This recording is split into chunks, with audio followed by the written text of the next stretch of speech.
Hi, welcome to Regrets and Rejects, a podcast about our mistakes and how we fix them.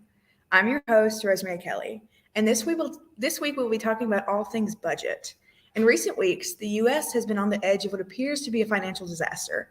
The debt ceiling, described as the limit of debt the U.S. can acquire, is closing in fast.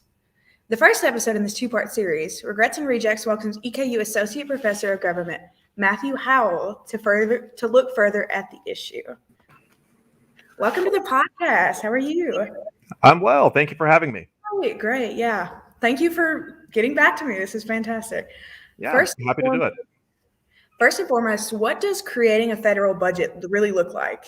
I'm always confused about this thing. What does it consist of, and why does it create so much division? Yeah. Well, so it's a confusing process. The first thing to understand is that there really is no such thing as a federal budget at this point. So we actually have 12. So the way that the federal budget works is that, according to the Constitution, no money can be spent and no money can be raised unless it's approved by the Congress. So everything has to start in the Congress. And the amount of money we're talking about, it's a tremendous amount of money. It's trillions of dollars compared to the very first Congress, which I looked up this morning, was $75 million. It's a huge amount of money that we're talking about. And in the beginning, that was all done by one committee. The Ways and Means Committee was actually created in 1801 for this purpose of doing the budget. And it got so big that by 1865, it was actually broken into two committees because it was too much work for one group of people. And by 1974, it had gotten so big, they broke it into three committees because it was just too much for two committees to do anymore. And that's what makes the process so complicated. So the way that the process works now is that we start with what's called the Budget Committee, which is the newest committee. It was created in the 1970s, 1974 Budget Control Act. And they start with what's called the budget resolution, which is just, it's a bill which is approved by both houses of Congress, but doesn't require the president's signature. It's not a law. And it just says that this is the amount of money we're going to spend, and this is how we're going to divide it up across all the different agencies of the Congress. So it's kind of the overarching framework for any given year for how the budget's going to be done. That budget resolution is then sent to the Ways and Means Committee, which is going to decide on taxes, where the money's going to come from, and to the Appropriations Committee, which is going to decide how the money gets spent. And the Appropriations Committee is divided up as of 2007 into 12 subcommittees. So that's where the 12 budgets come from, as each of these subcommittees has a budget that they all do. Once they do that, sorry, I've got notes, and I want to make sure I'm getting all the time you need. You're good, yeah. Once they do that, the subcommittees will talk. We'll do testimony. We'll do work. We'll do committee work, and they will each report out their budget, which then goes through the usual process of going through the House of Representatives, through the Rules Committee, through the floor vote. Will be approved. We'll go to the Senate. Now, the Senate does not have quite the same committee structure because of the way the Constitution is written. Spending and taxing has to originate in the House. So while the Senate is working on the budget, they really have to wait for the House's document, and then they take what they've been working on and modify the House document. The Senate modifies and approves things, and then it goes to committee where all the differences are worked out. Both houses have to pass all 12 budget documents identically. And then those go to the president for signature, just like the Constitution requires. And that is the basic budget process. Now, some of what's causing issues right now is a special kind of subsystem of this. So because the budget is so complicated, sometimes, and another thing to point out is that we actually work with 36 budgets at a time. Because at any given time, Congress is dealing with the 12 budgets from last year, that it's making sure it's closing out the budget, making sure the money was all spent properly. It's overseeing the 12 budgets from this year, and it's writing the 12 budgets for next year. And sometimes this gets so complicated that they just combine it all together into what's called an omnibus budget. And in order to streamline this process, make it easier, we don't have to do as many votes, we don't have to do as many specialized activities, we have a special set of procedures called reconciliation. The way reconciliation works is it again starts in the Budget Committee. And in the old days, you actually had to pass the budget before you could do reconciliation. That was modified in the 1980s. I should specify, reconciliation originates in 1974 Budget Control Act as well. It was modified in the 1980s so that you could actually do a budget via reconciliation from the start, because it is so complicated and it takes so much time. What reconciliation does is it allows the budget committee to not just say, these are recommendations and appropriations ways and means, please follow them. They're able to say, okay, each individual subcommittee, this is the amount of money that you have, and you have to hit this number. And if you do not hit this number, we can object on the floor and we can tank your entire budget. So either you hit this number or we go back to square one. There is no like fiddling with this. So that's kind of the stick side of it. The carrot side of it, though, is that it also streamlines amendments and makes it possible to go through the Senate without being subject to the filibuster. So you can pass things in the Senate with only 51 votes, 50 votes plus the vice president in the case of a tie Senate, rather than needing to go through the whole process of getting through the filibuster and having cloture voted on in the Senate. So that's the overall process. It has, as I said, gotten more complicated over time. When the Constitution was first written in the first Congress, the entire budget was hashed out by one committee in the space between April and July. And now it's hashed out by three committees between January and October 1st, because again, it's just gotten so complicated. Mm-hmm. I've noticed when money comes into play, a lot of people get real heated. So, explain to our listeners exactly, as I mentioned per my email, I'm focused kind of on the debt ceiling. Explain what that is and why the current crisis has politicians on both sides of the aisle scrambling. Sure. So the debt ceiling has its origins in 1917. And again, I had to look that number up. I knew it was about World War I. I didn't know exactly when.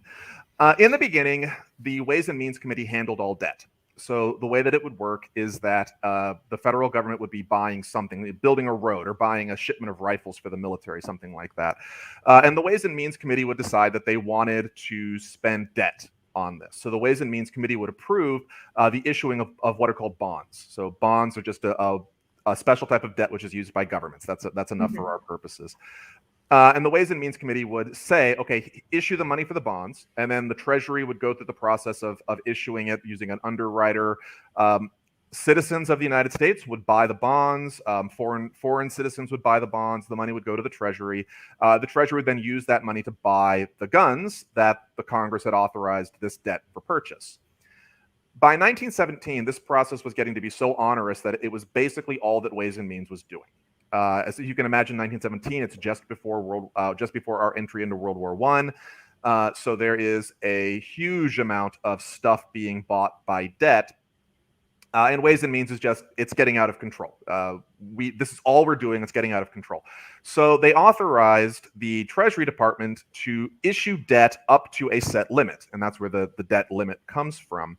For the same reason that they do a lot of things like this, to make Congress's job easier, to kind of offload some of these budgetary tasks to the executive branch so that Congress can focus on the key parts.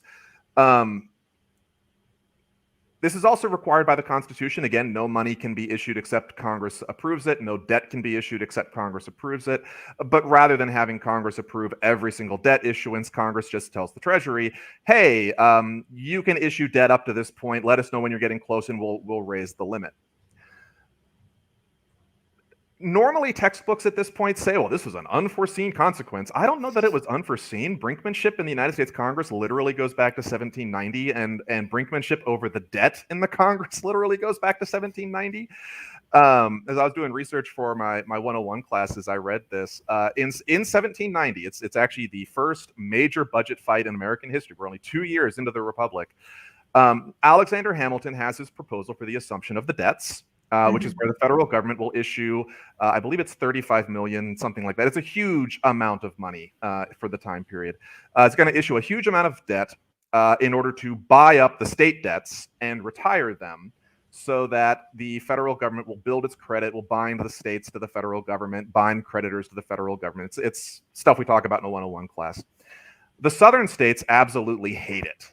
Because the southern states didn't have as much of the Revolutionary War. And the southern states have often paid off their debts. Virginia's paid off a lot of its debt at this point, and is like Madison actually does the calculation and figures out that Virginia's going to pay $5 million, and it's only going to get $3.5 million in aid back. So the southern states this is a bad deal. We don't want to do it. And so they vote it down. It's very narrow, but they vote it down.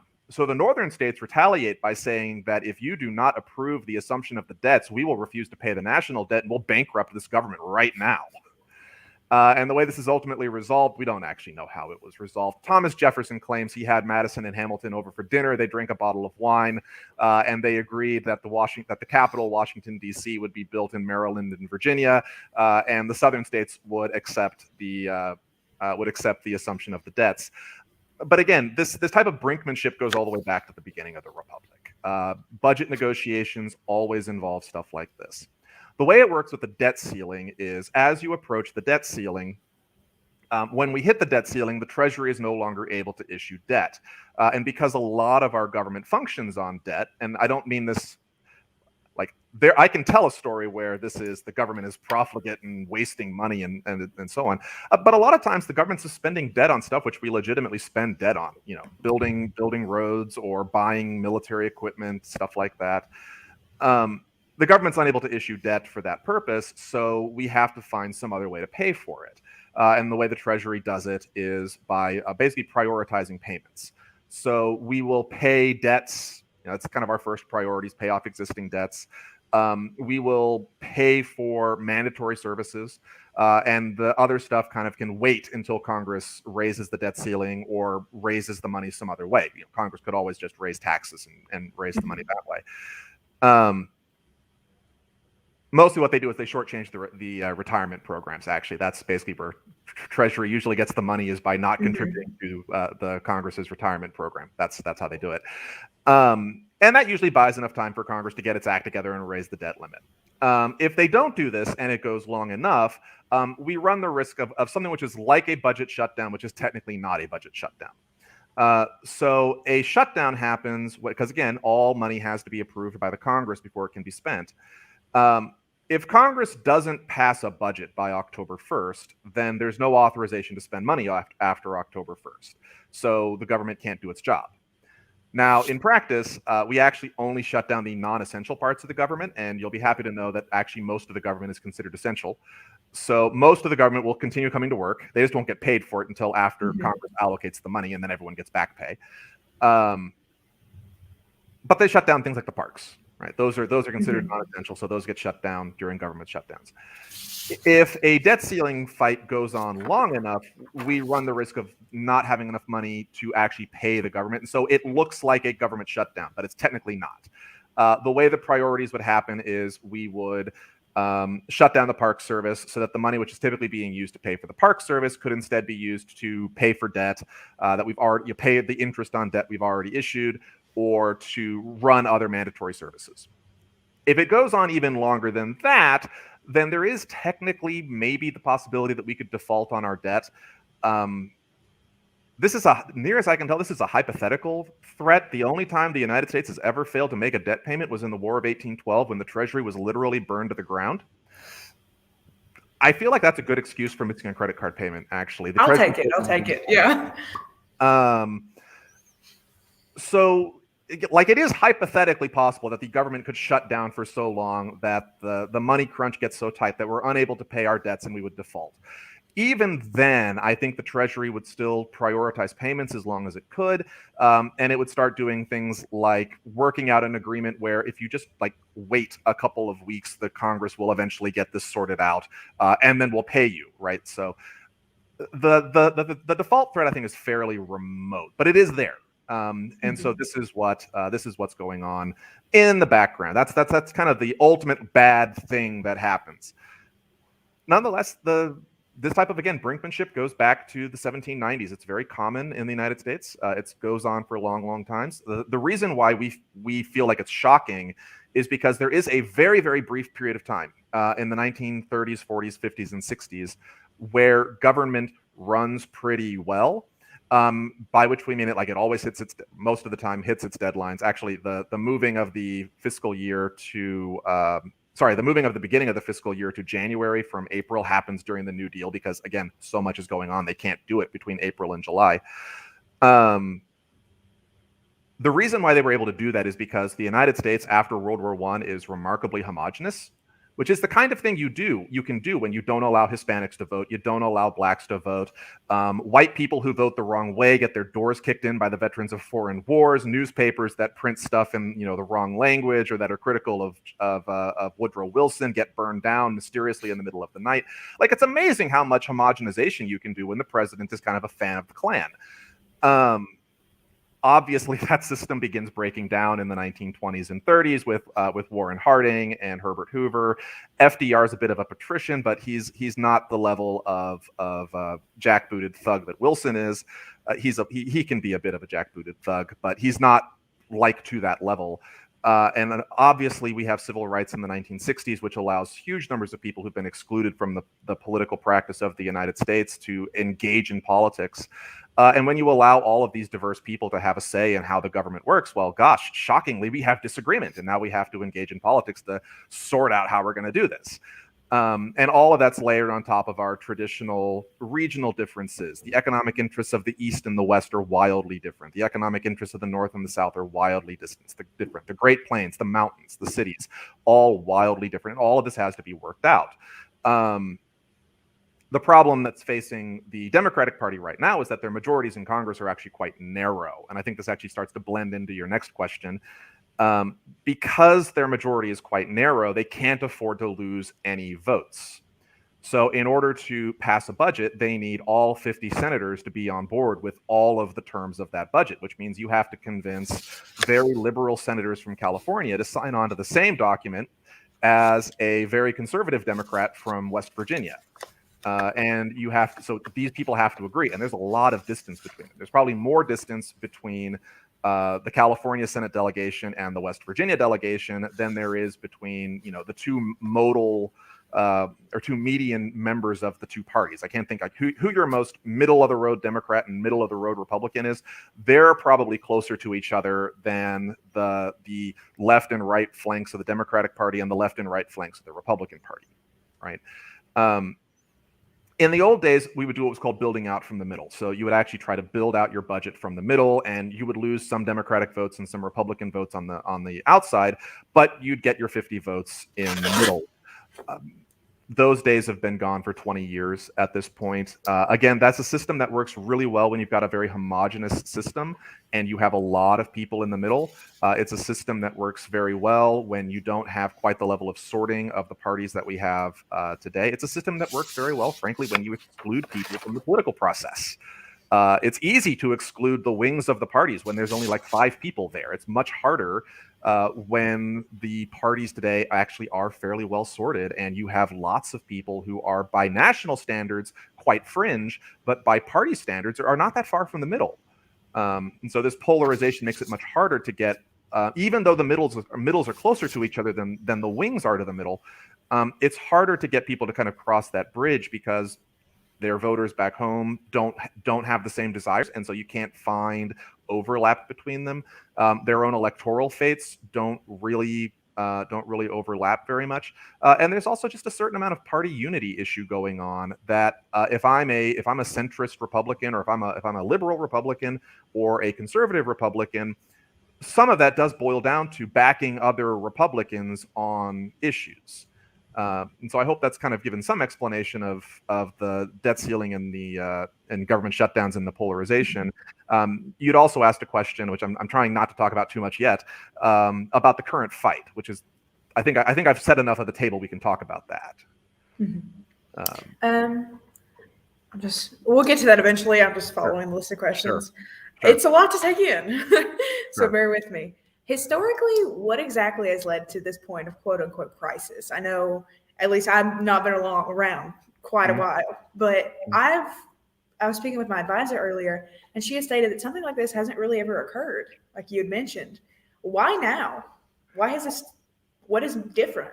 Well, I mean, this is what I mean by our memories are short. Like, this happened in 1994. That's not that long ago. It's not that long ago to me, at least.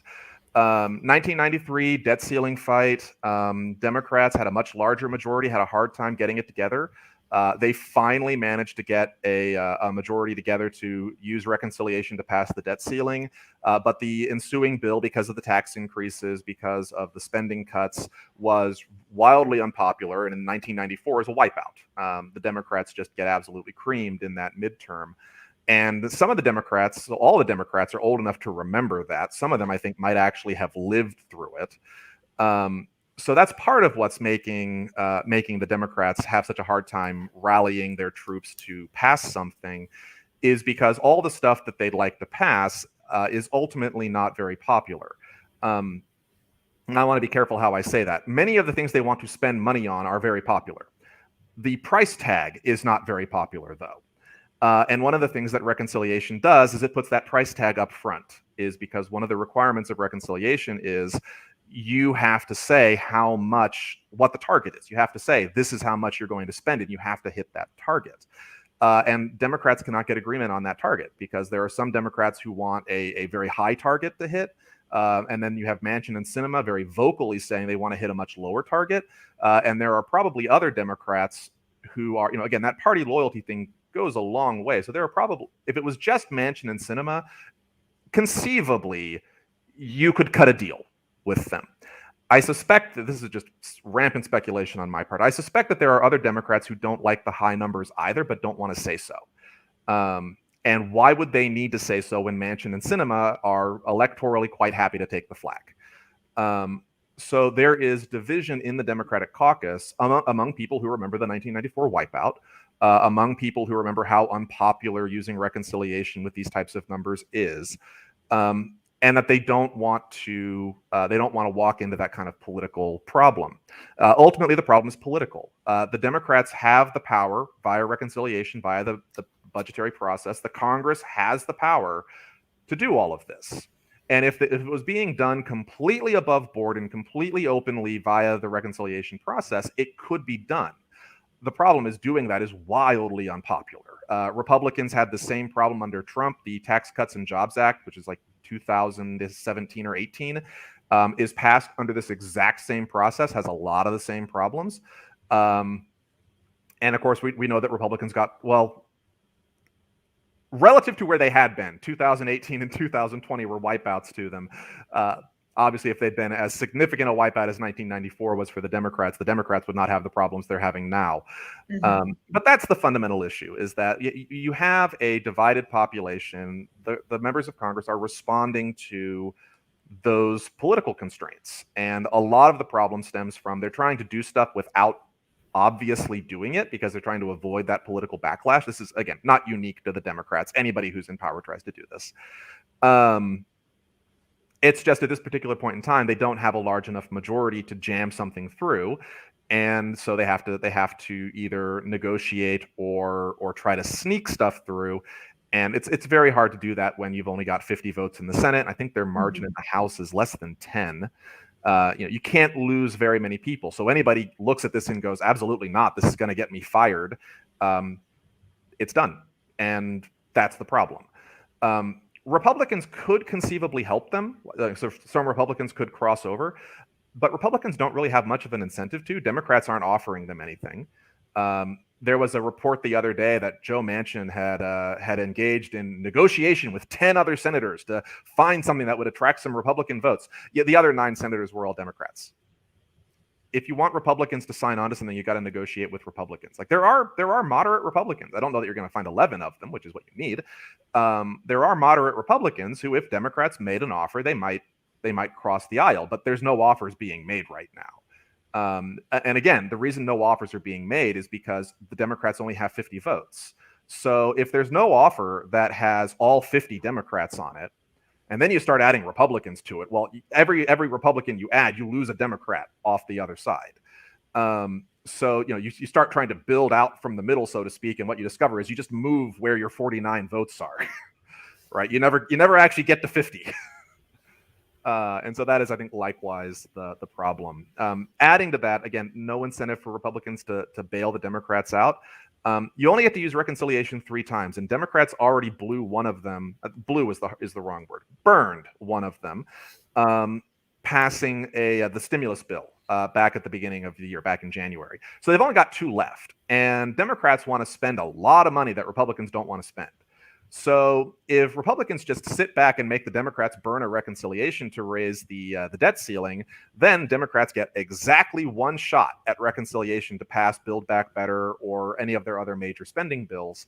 And again, if they can't get 50 votes in the Senate, if they can't get everyone in the Democratic caucus on board, nothing happens, and Republicans don't have to lift a finger to block this. They can literally just sit here and go, "Hey, you guys are in charge. It's your party. It's your caucus.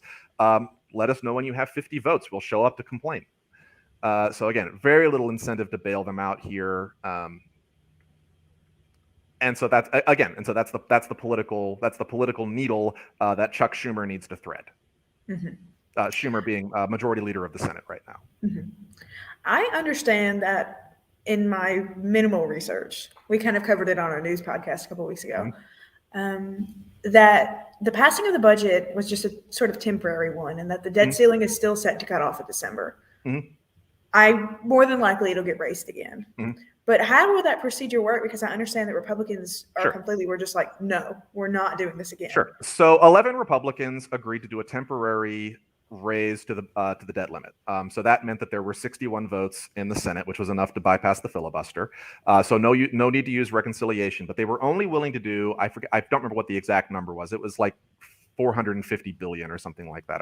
I don't remember what the number was, but it was just enough to get through to the end of the year. And the leader of that group was wonderfully above board. And he said the reason they did it is because it actually made the Democrats' life harder. That they would much rather Democrats have to spend all the way until December fighting amongst themselves over how to get 50 votes on any of their spending deals than have them settle it back over the summer. So it was I don't know if I want to call it cynical, but it was certainly just it's wonderful to see. I think it was Angus King of Maine was the guy who said this, and he just said, "Hey, look, the Democrats are going to be fighting about this until December now. We just get to sit back and eat popcorn. So that's why we did it. It just because it made their lives so much more difficult."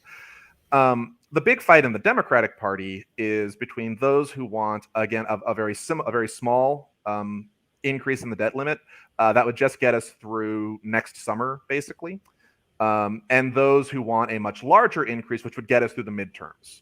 And so basically, this is, again, goes back to this is actually being controlled by the American political system. It's great living in a democracy, right? Is that it matters when the elections are, and that the elections are coming up controls elected officials' behavior. There are some people who say, look, if we get a small extension to the debt limit, that will allow us to operate into next year, and then we can just pass the fiscal year 23 budget, which is what they're going to start in January. Just pass the fiscal year 23 budget, raise the debt ceiling then as part of the general budget. We'll prioritize a whole bunch of Democratic spending proposals, and we'll go right into the midterm saying, hey, we passed a good budget. It's going to be great. And there are others who are saying, we don't want to raise the debt ceiling in the FY23 budget, because if we do that, people are going to, complain about us raising the debt ceiling in the fiscal year 23 budget. So raise it in the fiscal year 22 budget, which is the one we're currently on. Raise it in the fiscal year 22 budget. And then when we argue about it in November, it's old news, because November's already into fiscal year 23. Because remember, fiscal year starts October 1st. So by the time we get to October, November, when people actually pay attention to elections, the debt limit increase is old news. We don't have to talk about it anymore. And so again, that is the political dispute that is happening within the Democratic Party. Republicans are the out party. They're happy to argue about it now. They're happy to argue about it later. They're happy to argue about it whenever. And see, again, no real need to help the Democrats out of this political bind. The Democrats can raise the debt ceiling whenever they want to. It's just a matter of letting them decide what type of electoral pressure they want to face. It's kind of interesting to think about, just from a personal standpoint, just this sort of division in politics, because we're getting nothing done, and it's sad. Yeah. So remember, with the federal government, that is kind of the point. So the federal government we are a federation. We tend to forget that. We are a federation of 50 independent states.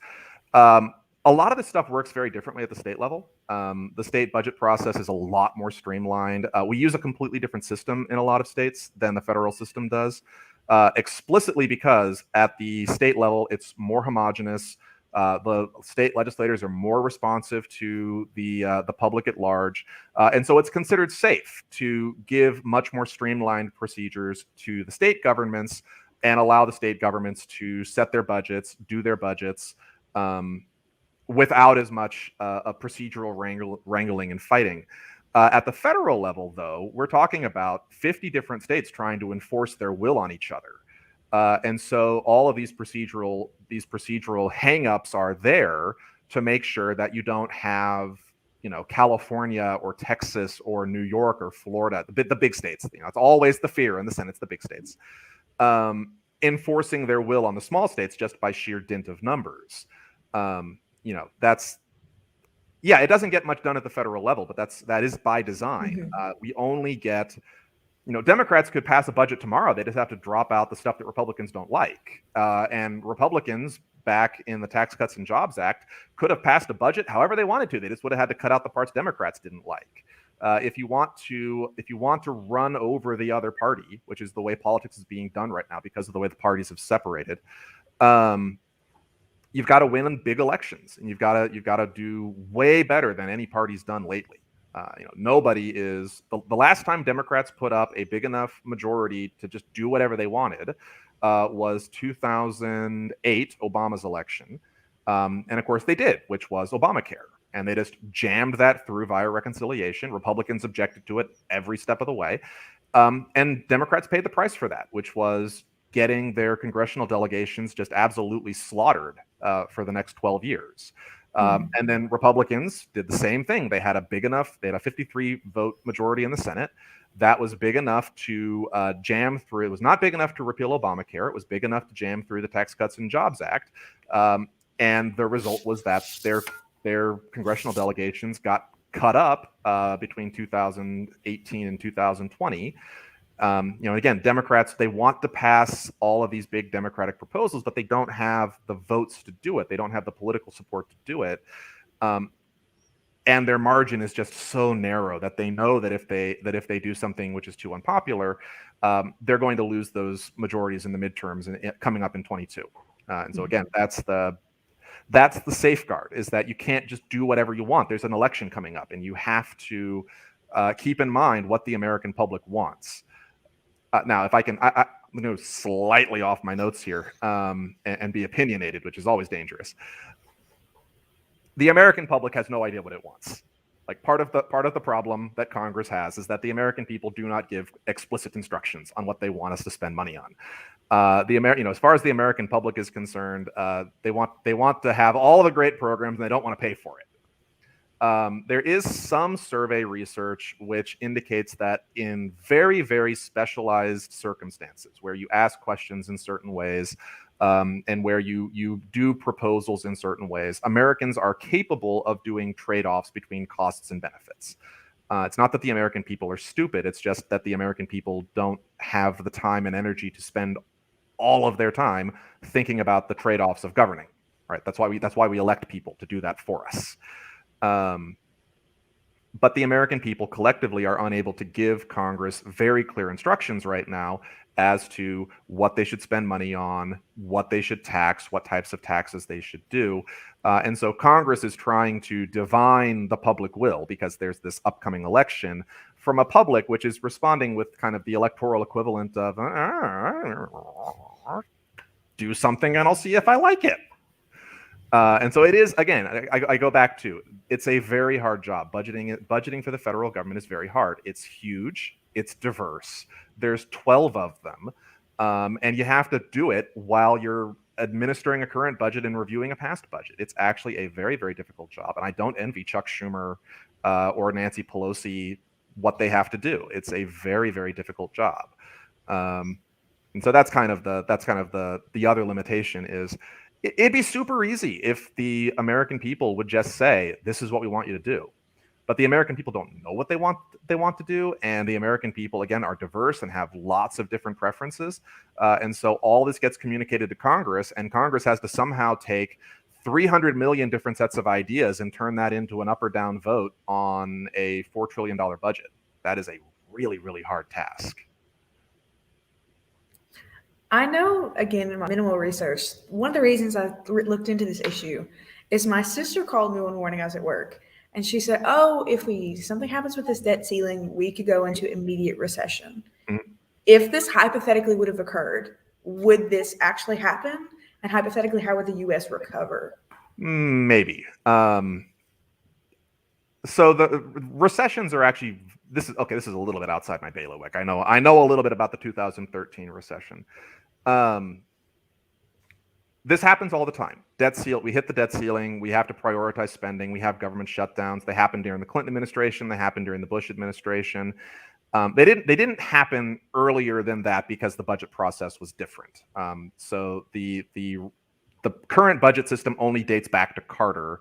Carter and Reagan had large enough majorities it didn't come up. So it's only during Clinton that it's actually possible. So it's not like this is a new phenomenon in the sense of, oh, this never happened before. As long as we've had the system, this has been happening. And the previous system, of course, fell apart under Nixon, which is why we have the new system. So we've had shutdowns, we've hit the debt ceiling, and it normally doesn't cause problems. In 2013, it caused a recession because of the particular confluence of a number of things that Congress had been putting off. So Congress kicked a whole bunch of issues involving our Social Security, Medicare, Medicaid, mandatory spending entitlement programs, kicked a whole bunch of those problems down the road. And it happened that they all converged with the debt ceiling increase in 2013, which was not passed, which the Congress could not work out its differences. And as a result, we hit the debt ceiling. Because of the confluence of all of these things, that caused ratings agencies to downgrade American debt, which caused the interest rate on American debt to go up. So basically, if debt is considered more risky, by the way, our American debt was still safe. It was the difference between you are absolutely going to get repaid and there's like a 99% chance you're going to get repaid. But nonetheless, that small change in the outlook for the United States meant that it became more expensive for the United States to borrow, which meant that the United States had to direct more money to paying interest on our debt, which meant there was less money for other stuff, which kicked off a small recession in 2013.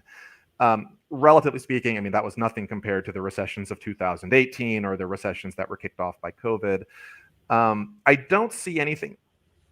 In my reading, I don't see anything on the horizon that looks like it implicates American debt. So if we hit a debt ceiling at this point in time, there's nothing indicating that our outlook on repayment would look worse at this time. So for that reason, I don't think we'd have a repeat of the 2013 recession. On the other hand, predictions are hard, especially about the future. So who knows? If the market decides that nope, this is actually a dysfunctional government and we don't trust the United States, that could kick off a recession. On the other hand, we could pass the debt ceiling and they still look at it and go, nah, we're not really so sure about the American government, and it kick off a recession as well. Markets are somewhat fickle animals that way. As the title of this podcast suggests, it's about mistakes and how we fix them. Mm-hmm. Budget-wise, and from your standpoint, what has been our biggest mistake involving the budget as a country, and is there any way that we can fix it, both as general citizens and who we elect? Yeah. So the biggest mistake that the federal government faces is it's too big. We've been running into this problem since World War I. So it's very popular to blame this on FDR's New Deal or on Johnson's Great Society. We were hitting this problem, frankly, in 1865. The federal government was not set up to do this. And so all of our problems stem from we're asking the federal government to do something it's not designed to do. So solutions to this. One is a massive redesign of the federal government. And there are people smarter than me who have proposed ways to set up a federal government that can handle the tasks we've actually given the federal government to do. I don't know that any of them would work. None of them have convinced me that this would work.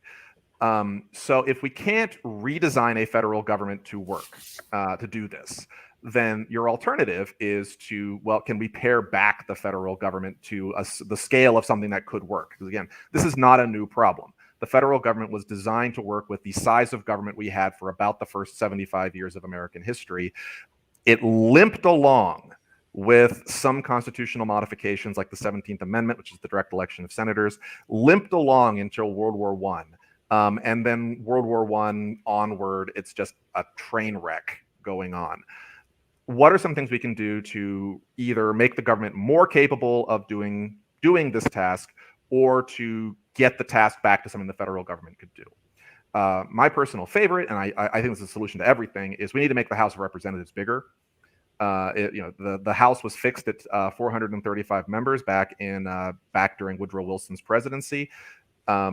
That means that representatives, again, part of that problem is how do we communicate what the people want to the legislature? Well, it's hard to do that when your congressional districts are 500,000 people. Make your congressional districts 100,000 people. Make your congressional districts 50,000 people, which would involve a massively expanded House. We're talking 1,500 to 1,000, 1,500 to 5,000 members. I'm not sure we need to go that big, but the House members would be able to bring much more coherent statements from their home districts, which might allow the Congress to. It also would mean more people to work on the projects, work on the problem. Might allow Congress to actually oversee projects of this size. The project is just too big for 535 people to do. So get a couple of thousand people up there, and it's possible. That is one potential reform that I think might work. Going the other direction, a lot of things we could do. Delegate more stuff back to the states. The federal government has taken on a lot of what were traditionally state roles. They've done this with the permission of the states because the states believed that the federal government had more capacity to do it. This is not a stupid belief. The federal government is really good at what it does. The problem is we have given it a lot to do. And the federal government could do any one of these things exceptionally well, and it could do any 10 of them pretty well. It could do 1,000 of them acceptably well, but we've given it 1 million. So prioritize, move more stuff back to the states, let the federal government do the things it does, but do them well. That'd be another possibility. And those are kind of the big two, is that we either need to reform the federal government to be better able to handle these big projects that it's just not built for, or we need to get these projects off the federal government's table. One issue that is kind of the everybody knows about it, but nobody speaks about it thing when it comes to the budget. Congress only controls about 30% of the budget. 65% of the budget is mandatory spending. That's Social Security, Medicare, Medicaid, and various other what we call welfare programs. Some of those programs have already technically gone bankrupt. So disability insurance and Medicare have both already gotten to the point where they're spending more money than they're bringing in. And so we're actually taking money from that 30% of the budget that we actually control. We're taking money from that 30% and using it to shore up disability and Medicare right now. And that portion is just growing and taking up more and more of the budget. The part that Congress controls is actually quite balanced. The tax revenues are quite good. The expenditures are quite good. The part that Congress controls is really good. The problem is the part Congress controls is 30% of the budget. The other 70% of the budget is mandatory spending and interest payments on the debt. This, again, I think goes to the Congress. When you give Congress a job which is Congress-sized, it can do it. Its problem is that we've got the 30% of the budget, which is Congress's job, and then we've got the other 70% of the budget, which is no one's job. Now, I don't know how we fix that. There's reasons why the mandatory programs are mandatory. There's reasons why we don't make Social Security subject to congressional appropriations every year. But that is another possibility, is if you put mandatory spending back under congressional control, Congress might be able to do something about it, but it's also going to mean that we're giving Social Security, Medicare, Medicaid, and all of our welfare programs to Congress to actually talk about, okay, so how much are we going to spend this year, which would undoubtedly result in additional political fights as well. Again, this is a massive task to ask 535 people to do. All right. Well, that is everything for me today. Thank you again for meeting with me. All right. Thank you for having me. It was a lovely conversation. Right. Of course. Thanks again. All right. Thank you all for tuning in. Thank you again to our special guest this week, Howell. I'm sorry. On our next episode, we continue this discussion with Kentucky Senator Chris McDaniel. Make sure to tune in and follow us on social @Regrets and Rejects. And check out our other podcasts, stories, and all things EKU at easternprogress.com. I'm your host, Rosemary Kelley, and I'll see you next time.